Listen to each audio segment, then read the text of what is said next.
Hi guys, welcome back to Chavez Gallery. I'm Liese Chavez and I've been working on some pieces for our first Friday in June carnival show and have decided to share the process with you. So we've made a video of me drawing this furious popcorn. He's got a little piece that's fallen on the ground here and I think we all know what will happen if he bends over to pick it up. So anyway, thanks for joining us and I don't know. All right, let's draw a furious popcorn. So I'll start with discussing some of the materials that I use when I draw.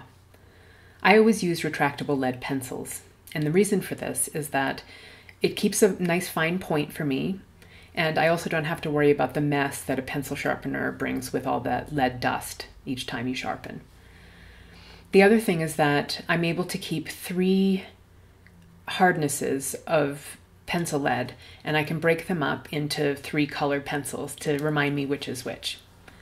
So the white pencil holds the hardest lead, which is easiest to erase. The gray pencil holds the second softest lead, which is the one I use once I'm sure of my basic lines and I want to start building on the drawing. And then the black pencil contains the softest lead, which I use for the very darkest shadows. I really don't use that one until we're quite late in the drawing.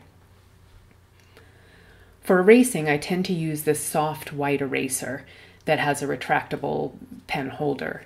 And the reason is it gives me a nice small tip that can get into little areas to lift just a small bit of pencil when I need to.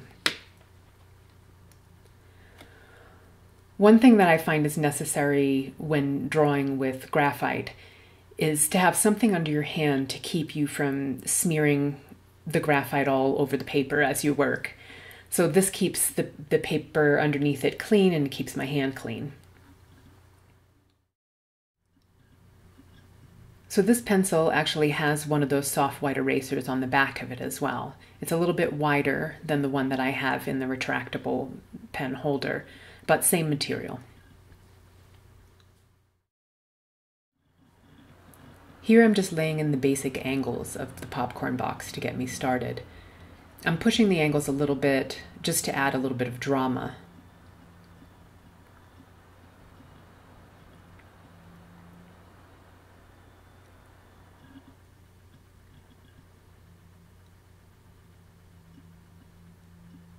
Now I'm beginning to place the furious popcorn's features, figure out where the orbs of his eyes will fit in and what angle I want him looking at.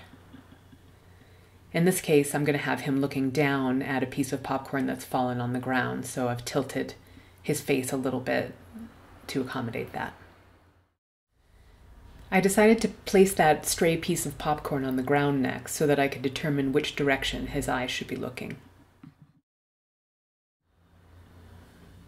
For drawing his face, I don't actually have a reference. I do use references for most things, but in this case, I'm just treating each part of his face as a different shape. So the eyes, I'm going to be treating as spheres, as well as the same thing for the tip of the nose. The level of his fury in this case is depicted largely by the angle of his eyebrows. And so here I'm making sure he's got some nice frowny bits on there. So as I started putting the lines on the front of my furious popcorn, I realized that these stripes would follow the shape of his face. So I'm beginning to carry the lines over those shapes as they would move in and out.